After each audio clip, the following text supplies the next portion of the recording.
നമസ്കാരം. Raf talk ഫുട്ബോളിലേക്ക് അവർക്കും സ്വാഗതം. ബ്രസീലിൻ്റെ ഈ മാസത്തെ അന്താരാഷ്ട്ര മത്സരങ്ങൾക്കുള്ള 23 അംഗ സ്ക്വാഡ് ഇന്നലെ കോച്ച് ഡൊറിവാൾ ജൂനിയർ പ്രഖ്യാപിച്ചല്ലോ. അതിലേറ്റവും ശ്രദ്ധേയമായിട്ടുള്ള കാര്യം നെയ്മർ ജൂനിയർ സ്ക്വാഡിലേക്ക് മടങ്ങിയെത്തി എന്നുള്ളത് തന്നെയാണ്.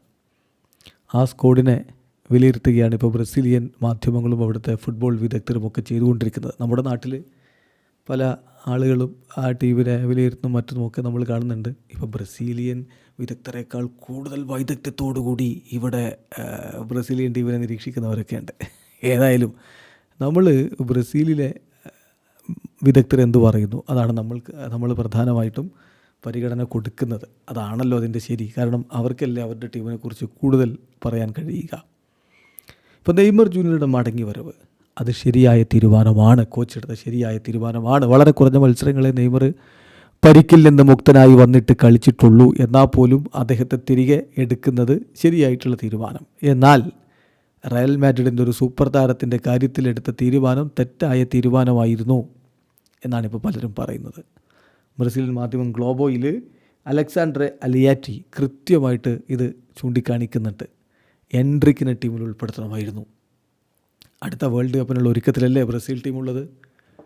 ഇനി ഏതാണ്ട് ഒരു വർഷത്തിൽ കൂടുതൽ കുറഞ്ഞ സമയം മാത്രമേ, അതായത് ഒരു വർഷവും പിന്നെ ഒരു കുറഞ്ഞ സമയവും മാത്രമേ അടുത്ത വേൾഡ് കപ്പിന് ബാക്കിയുള്ളൂ. വളരെ കുറഞ്ഞ കളികളെ അതിനു മുമ്പ് ബ്രസീലിന് കളിക്കാനുമുള്ളൂ. അപ്പോൾ ഈ ഘട്ടത്തിൽ ബ്രസീൽ വർഷങ്ങളായിട്ട് മിസ് ചെയ്യുന്നത് ഒരു മികച്ച നമ്പർ 9 പ്ലെയറെയാണ്. അങ്ങനെയുള്ള ഘട്ടത്തിൽ ഏറ്റവും അവൈലബിളായ ഏറ്റവും മികച്ച ഭാവി വാഗ്ദാനമെന്നും പറയാവുന്ന നമ്പർ 9 എൻട്രിക്ക് തന്നെയാണ്. ഇപ്പോൾ റയലിൽ കിട്ടുന്ന അവസരങ്ങളിൽ അവൻ മികച്ച പ്രകടനം നടത്തുന്നുണ്ട്. കാർലോ ആഞ്ചലോട്ടി തന്നെ പറഞ്ഞു, അവൻ റോഡ്രിഗോയോ വിനിയോ ആവില്ല, പക്ഷേ മികച്ച നമ്പർ 9 ആവാനുള്ള എല്ലാ ക്വാളിറ്റിയും അവനുണ്ട് എന്ന്.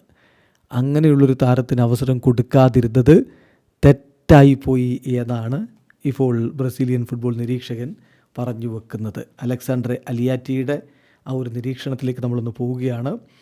നമ്മൾ കൃത്യമായിട്ട് കാര്യങ്ങളെ നോക്കുകയാണെങ്കിൽ നീണ്ടകാലം പരിക്കേറ്റ് പുറത്തിരുന്നിട്ടും നെയ്മർ ജൂനിയർ തിരികെ വരുന്നു, അദ്ദേഹത്തെ സ്ക്വാഡിലേക്ക് കൊണ്ടുവരുന്നു എന്ന് പറയുമ്പോൾ അത് നെയ്മർ ആയതുകൊണ്ട് കൊണ്ടുവന്നതാണ്, അതിൽ സംശയമൊന്നുമില്ല. മറ്റേതെങ്കിലും താരമാണെങ്കിൽ ഇങ്ങനെ തിരിച്ചു വരുമ്പോൾ ഇത്ര കുറഞ്ഞ കളികളും കുറഞ്ഞ മിനിറ്റുകളും വെച്ച് തിരിച്ചെടുക്കില്ല. പക്ഷേ നെയ്മർ അദ്ദേഹം തിരിച്ചെടുത്തു.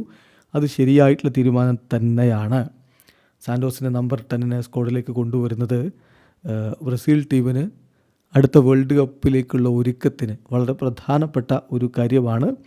അദ്ദേഹത്തെ സംബന്ധിച്ചിടത്തോളം സ്റ്റാറ്റിസ്റ്റിക്സ് നോക്കേണ്ട കാര്യമില്ല. നെയ്മർ ഈസ് നെയ്മർ, ആ കാര്യം മനസ്സിലാക്കുക.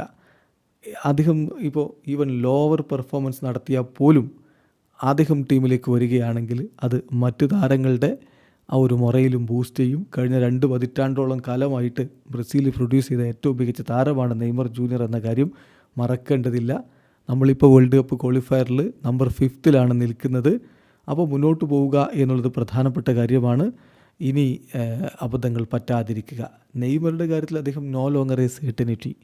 അദ്ദേഹത്തിൻ്റെ കാര്യത്തിലൊന്നും ഉറപ്പിച്ച് പറയാൻ പറ്റാത്ത പ്രശ്നമുണ്ട്. ശരിയാണ്, അദ്ദേഹത്തിൻ്റെ കരിയറിൽ റീസെൻറ്റ് ഇയേഴ്സിൽ പറ്റിയിട്ടുള്ള ഇഞ്ചുറീസ്, ബാഡ് ചോയ്സസ്, അതേപോലെ തന്നെ പലരും പറയുന്ന പോലെ ലാക്ക് ഓഫ് അംബീഷൻ, ഇതൊക്കെ വെച്ചുകൊണ്ട് നെയ്മർ ഒരു സെർട്ടനിറ്റി അല്ല എന്ന് പറയാം. പക്ഷേ സ്റ്റിൽ അദ്ദേഹം എക്സെപ്ഷണലി ടാലൻറ്റഡ് ആണ്. അത് ബ്രസീലിന് ഉപയോഗപ്പെടുത്താൻ പറ്റും എന്നാണ് നമ്മൾ പ്രതീക്ഷിക്കുന്നത്. അടുത്ത വേൾഡ് കപ്പിന് നമുക്ക് നെയ്മർ ആവശ്യമുണ്ട്. അതുകൊണ്ട് നെയ്മറെ ഇപ്പോൾ ടീമിൽ ഉൾപ്പെടുത്തിയത് തീർച്ചയായിട്ടും ശരിയായിട്ടുള്ള നീക്കമാണ്. അതേസമയം സെയിം ടൈം നമ്മൾ എൻട്രിക്കിൻ്റെ കാര്യത്തിലോ എൻട്രിക്കിൻ്റെ ആബ്സെൻസ് അത് തെറ്റായിട്ടുള്ള ഒരു തീരുമാനമായിരുന്നു എന്ന് പറയേണ്ടി വരും. വേൾഡ് കപ്പിന് ഒരു വർഷവും കുറഞ്ഞ ദിവസങ്ങളും മാത്രമേ ബാക്കിയുള്ളൂ. ഈ ഘട്ടത്തിൽ ബ്രസീൽ ഒരു സെൻറ്റർ ഫോർവേഡിനെ തീർച്ചയായിട്ടും മിസ് ചെയ്യുന്നുണ്ട്. ഇപ്പോൾ നമുക്ക് അവൈലബിളായ മോസ്റ്റ് പ്രോമിസിങ് പ്രോസ്പെക്റ്റ് ആ ഒരു ഏരിയയിൽ എൻട്രിക്കാണ് എന്നുള്ളതാണ് യാഥാർത്ഥ്യം. എന്തുകൊണ്ടാണ് അദ്ദേഹത്തെ ഈ 2 ഇമ്പോർട്ടൻ്റ് ഗെയിമുകളിൽ നിന്ന് കോച്ച് ഒഴിവാക്കിയത് എന്ന് മനസ്സിലാവുന്നില്ല. ശരിയാണ്, എൻട്രിക്ക് റയൽ മാഡ്രിഡിൽ ഒരു സ്റ്റാർട്ടറല്ല. പക്ഷേ ഇപ്പോൾ സ്ക്വാഡിൽ ഉൾപ്പെടുത്തിയിരിക്കുന്ന ജാവോ പെഡ്രോ, അദ്ദേഹം ബ്രൈറ്റൻ്റെ നല്ല സ്ട്രൈക്കറാണ്.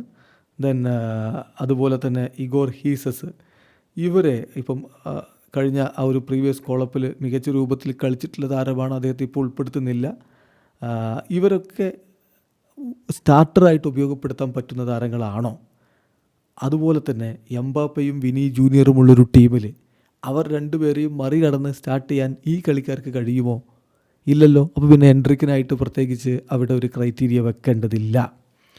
അപ്പോൾ തീർച്ചയായിട്ടും ഇതായിരുന്നു ശരിയായ സമയം. 18കാരനായിട്ടുള്ള എൻട്രിക്കിന് കൂടുതൽ കോൺഫിഡൻസ് നൽകാൻ പറ്റിയൊരു സമയമായിരുന്നു ഇത്.